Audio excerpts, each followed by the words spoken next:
بسم اللہ الرحمن الرحیم الحمد للہ رب العالمین وصلی اللہ علی محمد وآلہ الطاہرین اللہم صلی اللہ علی محمد۔ چلے بات چل رہی تھی معجزے کی، جو نبوت کی دوسری دلیل ہے یا نبوت کو پہچاننے کا دوسرا معتبر راستہ ہے۔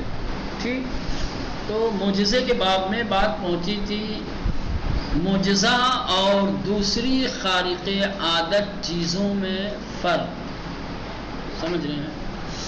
معجزہ ایک ایسا عمل ہوتا ہے جو انسان کے ذہن کو حیرت میں ڈال دیتا ہے اور جو دوسرے انسان کو اس جیسا عمل کرنے سے عاجز بنا دیتا ہے۔ اس طریقے کے دوسرے بھی خارق العادت طبیعت اور عادت کے خلاف امور انجام پاتے ہیں یا دیکھنے کو ملتے ہیں، تو معجزے میں اور دوسرے خارق العادت یا غیر طبیعی عمل کے بیچ کیا فرق ہے؟ سمجھ رہے ہیں؟ آپ نے سنا ہوگا بہت سارے جادوگر ہیں، آپ کو ایسے ایسا جادو دکھا دیں گے کہ آپ حیران ہو جائیں گے، پریشان ہو جائیں گے۔ خارق العادت عادت کے خلاف ہے نا۔ لڑکے کو جناب کبوتر بنا دیتے ہیں، کبوتر کو لڑکا بنا دیتے ہیں، لڑکے کو غائب کر دیتے ہیں، ہے نا۔ ایسا کیسے ہو سکتا ہے؟ کیسے ہو سکتا ہے؟ یہ بھی خارق العادت کے خلاف ہے بھائی۔ کبوتر لڑکا یا لڑکا کبوتر کیسے بن سکتا ہے؟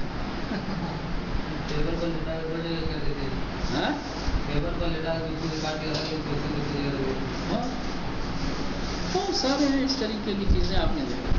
تو سوال اب یہی پیدا ہوتا ہے کہ جو خارق العادت عمل جادوگر یا دوسرے ایسے افراد کی جن کے پاس کچھ ایسی تعلیم ہے یا کچھ ایسی طاقت ہے کہ جس تعلیم اور طاقت کی بنیاد پر وہ غیر عادی عمل انجام دیتے ہیں، اس میں اور نبی جو معجزہ دکھاتا ہے اس میں کیا فرق ہے؟ زمین آسمان کا فرق ہے۔ نمبر ایک، معجزہ تعلیم کی چیز نہیں ہے۔ صحیح بات۔ معجزہ کسی کو سکھایا نہیں جا سکتا، لیکن جادوگر نے جو جادو دکھایا ہے آپ کو، جادوگر نے یا کسی مرتاز نے یا کسی ایسی شکتی اور قدرت کے مالک نے کہ جو اپنی اس شکتی اور تعلیم کی بنیاد پر غیر عادی عمل انجام دے رہا ہے، وہ آپ سیکھ سکتے ہیں جیسے اس نے سیکھا ہے۔ سمجھ رہے ہیں؟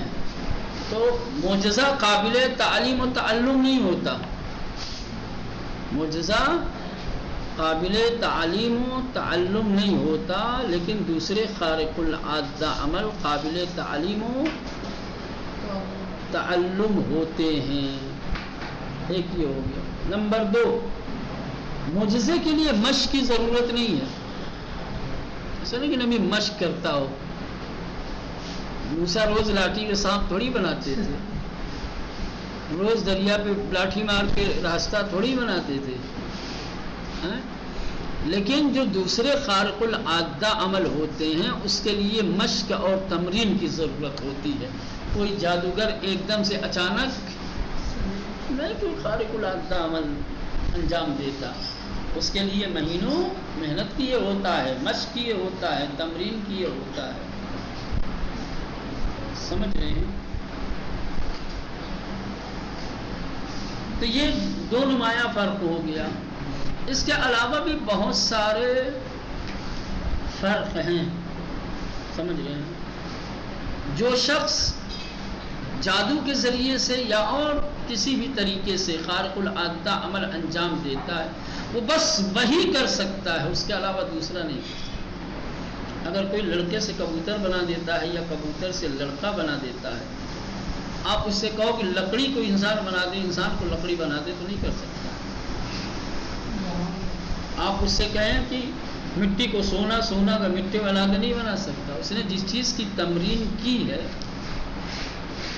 بس صرف اور صرف وہی محدود عمل انجام دے سکتا ہے، جبکہ نبی معجزہ ہر طریقے کا دکھا سکتا ہے جو آپ چلیں تو باہر صورت کہہ رہے ہیں کہ یہ جو سوال ہے کہ معجزہ اور دوسرے خارق العادہ اور غیر طبیعی امور میں کیا فرق ہے، ہم کیسے سمجھیں گے کہ یہ معجزہ ہے یا خارق العادہ غیر معجزاتی عمل ہے؟ کہا اس کے دو معیار ہیں، اس کے دو جواب ہیں۔ نمبر ایک کہہ رہے ہیں کہ جو لوگ غیر عادی اور خارق العادہ عمل انجام دیتے ہیں ان کا کام ہمیشہ محدود ہوتا ہے، وہ آپ کی خواہش کے مطابق عمل انجام نہیں دیں گے، وہ اپنی تمرین کے مطابق عمل انجام دیتے ہیں۔ مولانا جو لوگ غیر طبیعی اور خارق العادہ غیر معجزاتی عمل انجام دیتے ہیں ان کا اپنا کام محدود ہوتا ہے، وہ جس چیز کی تمرین کیے ہوتے ہیں، جس چیز کی مشق کیے ہوتے ہیں صرف وہی کام کر سکتے ہیں، آپ کی خواہش آپ کی طبیعت کے مطابق نہیں کر سکتے۔ سمجھ رہے ہیں؟ لیکن آپ جو معجزہ دکھا رہا ہے آپ کہیے کیا کہہ رہے ہیں؟ وہ آپ کی خواہش کے مطابق آپ کی مرضی کے مطابق عمل انجام دکھائے۔ تو اب جو شخص غیر عادی عمل انجام دے رہا ہے، اب آپ کو نہیں سمجھ میں آ رہی ہے کہ اس کا غیر عادی عمل کیا ہے، غیر عادی ہے یا معجزہ ہے، کیا ہے؟ تو آپ اس سے خواہشیں کیجیے دو تین، اگر وہ آپ کی خواہشیں پوری کر دیتا ہے تو سمجھ جائیے کہ معجزہ ہے، لیکن نہ اس نے اپنی مرضی سے جو دکھایا ہے وہی صرف کر رہا ہے، اس کے علاوہ اور کچھ نہیں کر سکتا، تو سمجھ جائیے کہ یہ کوئی جادوگر ہے، کوئی ایسا شخص ہے کہ جس نے اس کام کے لیے مدتوں مشق و تمرین کی ہے۔ نبی کریم کا وہ معجزہ جو جیسا کہتا تھا ویسا کرتے تھے، کہتے تھے چاند پلٹا دو، چاند کے دو ٹکڑے کر دو، چاند کے دو ٹکڑے کر دے، درخت چل کے وہ واپس جائے، پھر کہو کہ آدھا آئے آدھا جائے، جیسے جیسے کہا ویسے ویسے کر کے دکھائے۔ ایمان لانے والی ایمان لاتے تھے، ایمان نہیں لانا ہوتا۔ ایک فرق یہ ہو گیا کہ جو لوگ تمرین اور مشق کے ذریعے سے غیر عادی عمل انجام دیتے ہیں وہ ہمیشہ کیا ہے، ان کا کام محدود ہوتا ہے، وہ اپنی مرضی کے مطابق آپ کو کچھ کر کے دکھائیں گے، سمجھیں، وہی کام انجام دے سکتے ہیں جس کی انہوں نے بہت مشق اور تمرین کی ہو، کیونکہ اس کی طاقت جو ہے وہ محدود ہے، وہ اس کے علاوہ کچھ کر نہیں سکتا۔ جس کی مشق کی ہو، جس کی تمرین کی ہو، اسی کو آسانی سے وہ انجام دے سکتا ہے، جس کی مشق اور تمرین نہیں کی ہے۔ لیکن انبیاء علیہ السلام بغیر کسی قید و شرط کے ان کے پاس لامحدود طاقت تھی، آپ جو خارق العادہ عمل کہیں گے، جو معجزہ طلب کریں گے، وہ فوراً اسے خدا کی قدرت سے انجام دے کر کے دکھا دیں گے۔ نمبر دو، جو جادوگر ہوتے ہیں، کلا بازیاں کرنے والے ہوتے ہیں، ہنر نمائی کرنے والے ہوتے ہیں، ان کے کام انسانی طاقت سے بالاتر نہیں ہوتے ہیں، قدرت بشری سے بالاتر نہیں ہوتے ہیں۔ آسان لفظ میں آپ بھی وہ کام کر سکتے ہو، آپ بھی، یعنی وہ تعلیم و تعلم والے ہوتے ہیں، آپ کے پاس اگر وہ غیر عادی عمل کیسے انجام پاتا ہے، اگر تعلیم کے ذریعے سے آپ نے سیکھا ہے تو میں بھی سیکھ سکتا ہوں، آپ بھی، جس کے پاس اتنی قدرت ذہنی ہوگی وہ شخص اسے سیکھ سکتا ہے۔ جو شعبدے باز اور ہاتھوں کی صفائی کرنے والا ہوتا ہے اس کو دوسرے لوگ بھی آپ دیکھ لو نا، کتنے لوگ دکھاتے ہیں بھائی کبوتر سے آدمی بننا، آدمی سے کبوتر بننا، تو ایک دو ہیں، اب تو کم ہو گیا ہے. ہم لوگ چھوٹے چھوٹے تھے تو ہر ہفتے آتے تھے اس طریقے کے لوگ، ہے نا. جو کھیل تماشا ایک دکھا کے جاتا تھا میں دوسرا کے دکھاتا تھا، جو دوسرا دکھا کے جاتا تھا وہی تیسرا دکھاتا تھا. اس طریقے سے پورا سلسلہ لگا رہتا تھا، ہمیشہ آنے جانے والے آتے جاتے تھے اور ایک ہی جادو دکھاتے تھے. تو یہ کیسے ہو گیا کہ ایک ہی کام چند لوگ، کیونکہ یہ سب کی قدرت میں تھا، سمجھ رہے ہیں. اس لیے سب نے سیکھا، سب نے دکھایا. اور اسی لیے جو جادوگر ہوتے ہیں یہ کبھی مقابلے کی دعوت بھی نہیں دیتے ہیں، کیونکہ وہ جانتے ہیں کہ جس کے پاس یہ قدرت ہوگی وہ بھی ایسا کر سکتا ہے. لیکن انبیاء علیہ السلام باقاعدہ طور پر جو معجزہ اور خارق العادہ عمل انجام دیتے ہیں وہ انسانی قدرت سے بالاتر ہوتا ہے. اسی لیے چیلنج کرتے ہیں کیا جاؤ بھائی، وہ باقاعدہ طور پر وہ جانتے ہیں کہ چونکہ یہ انسانی اور بشری قدرت والی چیز نہیں ہے، اس عمل کو انجام دینے کے لیے انسانی قدرت سے بالاتر خدائی قدرت کے ساتھ رابطہ ہونا لازم اور ضروری ہے. جانتے ہیں کہ کوئی اور ایسا کرنے کی صلاحیت. تو یہی فرق ہے، سحر اور جادو پر بھی صادق آتا ہے، اور بیان کردہ دونوں باتوں کے بعد ہم معجزہ اور جادو کو ایک دوسرے سے جدا کر سکتے ہیں. یہ دونوں چیزیں، یہ دو راستے ہیں پہچاننے کے کہ جو جادو ہے یا معجزہ ہے. سمجھ رہے ہیں؟ ہاں، ہاتھ کی صفائی ہے، ہنر نمائی ہے یا معجزہ ہے. یہ دو طریقے سے آپ، یہ دو معیار ہیں ان کے پہچاننے کے. چلیے اب بات پہنچتی ہے پیغمبر اسلام کا سب سے بڑا معجزہ کیا ہے. پیغمبر اسلام کا سب سے بڑا معجزہ قرآن ہے. پیغمبر اسلام کا سب سے بڑا معجزہ قرآن مجید، اور اس کے ساتھ ساتھ اور کیا،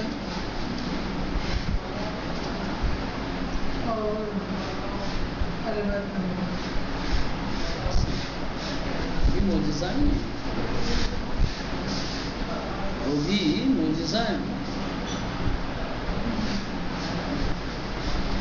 وہ بھی ادل قرآن.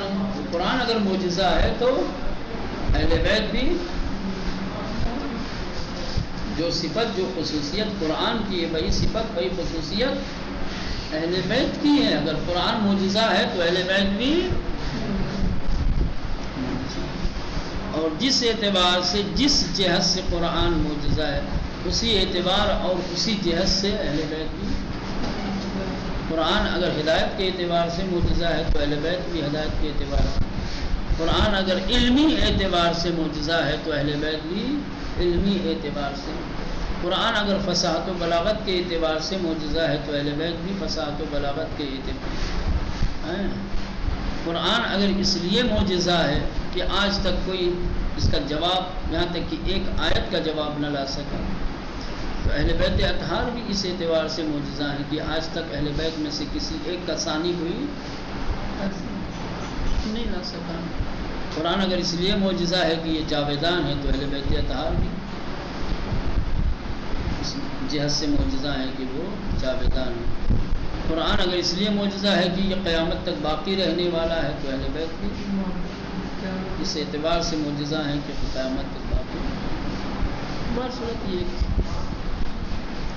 دیکھتے ہیں پیغمبر اسلام کا سب سے بڑا معجزہ کیا ہے. تمام اسلامی علماء دانش مندوں کا اس بات پر اعتقاد ہے کہ قرآن مجید پیغمبر اسلام کا سب سے بڑا معجزہ ہے. ہو سکتا ہے سوال آ جائے امتحان میں کہ پیغمبر اسلام کا سب سے بڑا معجزہ کیا ہے. نمبر 1 قرآن، 2 قرآن و اہل بیت، شق القمر قرآن، یہ اس طریقے سے. چونکہ یہاں پر صرف قرآن دیا ہوا ہے اس لیے ٹک بھی کہاں لگے گا مولانا؟ ہاں ابھی اس غلط فہمی مت رہیے گا کہ میں جو بیان کر رہا ہوں جو ادھر لکھا ہے نا صرف قرآن تو قرآن ہی سے. اب یہ کہ ہم قرآن کو نبی کریم کا سب سے بڑا معجزہ کیوں کہتے ہیں، اس کی وجہ کیا ہے؟ تو اس کے بہت ساری وجوہات ہیں. نمبر 1، قرآن ایک ایسا عقلی معجزہ ہے جو عام لوگوں کی فکر و روح کے مطابق. قرآن ایک عقلی معجزہ ہے، باوجود کہ قرآن کی تمام تعلیمات انسانی عقل کے مطابق ہے، پھر بھی انسان عقلی طور پر اس کا جواب دینے سے عاجز ہے. ابھی آپ یہ کہہ دیتے کہ عقل انسانی سے بالا تر ہے، تو پھر معجزہ تھوڑی ہوتا. جب میری عقل سے ہی بالا تر ہے، میری عقل کی وہاں تک رسائی نہیں ہے جب، تو میں جواب کیا دوں گا؟ آپ نے تو پہلے میدان سے مجھے خارج کر دیا. جو چیز میرے عقل میں سماتی نہیں ہے میں اس کا جواب کیسے دوں گا؟ جو بات میرے عقل میں سمانے والی ہو، جس چیز کو میری عقل تسلیم کرتی ہو، قبول کرتی ہو، اور پھر میں تسلیم شدہ اور قبول شدہ تمام چیزوں کا مثلا جواب دینے سے اگر میں ناتوانا اور عاجز ہوں تو یہ کمال ہے، یہ معجزہ ہے. کہنے کہ قرآن ایک ایسی کتاب ہے جو انسانی عقل کے مطابق ہے، انسان کی فکر و روح کے مطابق ہے، اس کے باوجود بھی انسان اس کا جواب دینے سے عاجز ہے. یہ عقلی معجزہ ہے. نمبر 2، قرآن ہمیشہ رہنے والا معجزہ ہے. اس کے اعتبار سے ہمیشہ جاویدان ہونے کی وجہ سے یہ معجزہ ہے. اب یہ بات شاید بہت زیادہ واضح نہ ہو کہ ہمیشہ رہنے والی کتاب ہے اس لیے معجزہ ہے. ہاں، کیونکہ آدم کے بعد سے اللہ نے بہت سارے نبیوں کو بھیجا اور صحیفے دیے، کتابیں دی. ہاں، ساری کتابیں، یا تو کتابیں ختم ہو گئی، اصل ان کا نام و نشان نہیں ہے، یا جو کتابیں باقی ہیں وہ کتابیں تحریف سے محفوظ نہیں رہ سکیں. تو اس روان کے مطابق، اس ترتیب سے، اس تسلسل کے اعتبار سے قرآن مجید کو بھی یا تو ختم ہو جانا چاہیے تھا یا پھر اس کے اندر بھی تحریف ہو جانی چاہیے تھی. لیکن جیسے کل تھی ویسی ہی اور پھر قیامت تک کیسی، یقیناً یہ معجزہ ہے. کسی اور کتاب کے اندر یہ خوبی نہیں. نمبر 3، قرآن ایک ایسا معجزہ ہے کہ جو 1400 سال گزر جانے کے باوجود پکار پکار کر کہہ رہا ہے کہ اگر آپ یہ کہتے ہیں کہ یہ آسمانی کتاب خدا کی طرف سے نازل نہیں ہوئی ہے تو تم بھی لے آؤ ایسی کتاب. انسانی کتاب کا جواب انسان دے سکتا ہے یا نہیں؟ کون سی ایسی انسان کی لکھی ہوئی کتاب ہے کہ جس کا 1400 سال میں جواب نہ دیا گیا؟ اب بات پوری کتاب کی نہیں ہے، کتاب کے کسی ایک چیپٹر کی ہے. اب بات صرف کسی کتاب کے ایک چیپٹر کی نہیں ہے، کسی کتاب کی ایک سطر کی ہے. کوئی ایسی کتاب؟ صرف قرآن واحد ایسی کتاب ہے کہ 1400 سال سے آج بھی دنیا کو چیلنج کر رہی، پکار پکار کے کہہ رہی اگر تمہیں شک ہے کہ یہ اللہ کی کتاب نہیں ہے، یہ خدا کی جانب سے کتاب نازل نہیں ہوئی ہے، بولا اس جیسی تم بھی کتاب لکھ کے دکھاؤ. 10 چیپٹر اس کے جیسے، 10 سورت نہیں ہے، ایک 10 آیتیں بھائی، 10 سطر لکھ کے دکھاؤ، ایک ہی سطر لکھ کے دکھاؤ.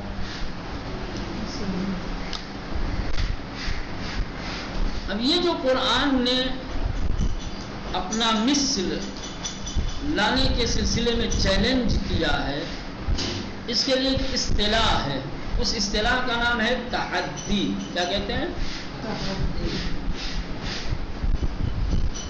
سوال آ جائے کہ تحدی کیا چیز ہے؟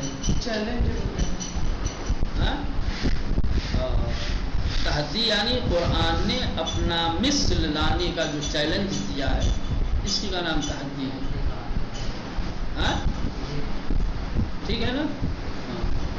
اس قسم کے چیلنج کو جسے تحدی کہا جاتا ہے. اچھا کئی مقامات پر قرآن نے واضح طور پر یہ چیلنج دیا ہے. ایک سورہ اسراء کی آیت نمبر 88 ہے قل لئن اجتمعت الانس والجن الا ان یأتوا بمثل هذا القرآن لا یأتون بمثله ولو كان بعضهم ببعض ظہیرا. عجیب ہے. یہ بھی نہیں کہا کہ اکیلے لکھ کے لاؤ, نہیں کہا کہ اکیلے لکھ کے لاؤ. جاؤ بڑے بڑے دانشور بڑے بڑے علماء کو جمع کرو, بڑے بڑے اسکالر پروفیسر سب کو جمع کرو مل کر کے 1-2 ہزار عقلیں لاؤ, سب کو بولو دیکھا دیکھتے ہیں. قل میرے حبیب کہہ دو لئن اجتمعت الانس والجن کہ اگر تمام جنات و انسان جمع ہو جائیں الا ان یاتوا بمثل هذا القرآن اس بات پر کہ انہیں اس قرآن جیسا لانا ہے, قرآن جیسی کتاب لانی ہے, لا یاتون بمثلہ اور لا ہی نہیں سکتے.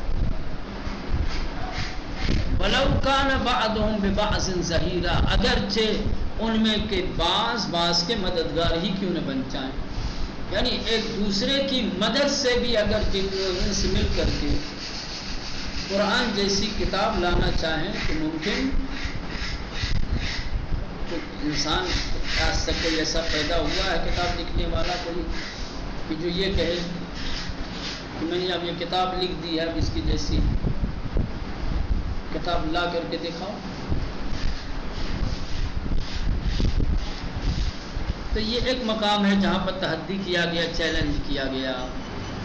ایک دوسری جگہ پر مقابلے کی دعوت کو اور آسان کر دیا گیا. یہاں تو بات کی گئی ہے بمثل ھذا القرآن اس قرآن جیسا یعنی پوری کتاب. ٹھیک. اب یہ جو دوسرا مقام ہے سورہ ہود آیت نمبر 13 چیلنج کو اور سہل بنا کر کے کیا گیا. تو یہ کہ بھائی نا یہ سب پورے تو نہیں لا سکتے, کچھ کا اگر دعویٰ کیا جائے تو ہم لا سکتے ہیں, کچھ کا چلو بھائی اور آسان کر دیتے ہیں تمہارا کام. ام یقولون افترا قل فاتوا بعشر سؤر مثلہ مفترجات وادعوا من استطعتم من دون اللہ ان کنتم صادقین. ام یقولون افترا کیا یہ لوگ جھوٹے طور پر یہ کہہ رہے ہیں کہ اللہ کی طرف سے یہ کتاب نازل نہیں ہوئی ہے, جس کے پاس کتاب ہے اس نے خود ہی لکھی ہے, یہ کہیں اور سے لایا ہے کتاب. تو قل ایسا کہنے والے, ایسا تصور اور ایسا خیال رکھنے والوں سے کہہ دیجئے کہ فاتوا بعشر سؤر مثلہ کہ اس کتاب میں جو سورہ ہیں ان سوروں میں سے 10 سوروں کے مثل تم بھی بنا کے لاؤ. پوری کتاب نہیں, پہلے چیلنج میں پوری کتاب, اب یہ دوسرے چیلنج میں 10 سورہ. اگر تم سچے ہو تو تم بھی اپنی طرف سے 10 سورہ بنا کر کے لاؤ. اللہ کے علاوہ جس کو بلا سکتے ہو. اگر تم اپنے قول میں سچے ہو, اگر تم یہ سمجھتے ہو یہ کہہ کر کے کہ اللہ کی کتاب نہیں ہے, اسے خود نبی کریم نے لکھا ہے یا کسی اور کی مدد سے انہوں نے لکھوایا ہے, اگر تم یہ کہتے ہو اور تم اپنے دعوے میں سچے ہو تو اس کتاب کی 10 صورتوں جیسی تم بھی صورتیں بنا کر کے لاؤ. اللہ کے علاوہ اگر مددگار بھی چاہیے تمہیں تو بنا لو جس کو چاہتے. اس کے بعد مزید فرماتا ہے اگر دعوت کو قبول نہیں کرتے ہیں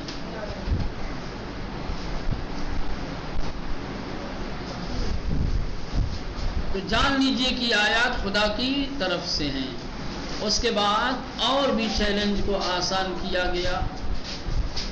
ارشاد ہوتا ہے وَإِن كُنتُمْ فِي رَيْبٍ مِّمَّا نَزَّلْنَا عَلَىٰ عَبْدِنَا فَأْتُوا بِسُورَةٍ مِّن مِّثْلِهِ اگر تم لوگ اس بات میں شک کرتے ہو کہ جو کچھ ہم نے اپنے بندے میں محمد پہ نازل کیا ہے وہ اللہ کا کلام نہیں ہے ایک سورہ جیسی تم بھی سورہ لے کے آؤ. وَدْعُوا شُهَدَاءَكُم مِّن دُونِ اللَّهِ، اللہ کے علاوہ جسے چاہو مددگار بناؤ، شاہد بناؤ اگر تم سچے ہو. یہاں دیکھیں چیلنج آسان سے آسان تر بنایا جا رہا ہے. کہیں اس طریقے کا چیلنج آپ کو نہیں ملے گا کہ آج تک دنیا میں کسی نے، کتابیں لکھنے والے بہت گزرے ہیں لیکن کسی کتاب لکھنے والے نے اپنی کتاب کے سلسلے میں اس طریقے کا دعویٰ کیا. چلے باقی باتیں بعد میں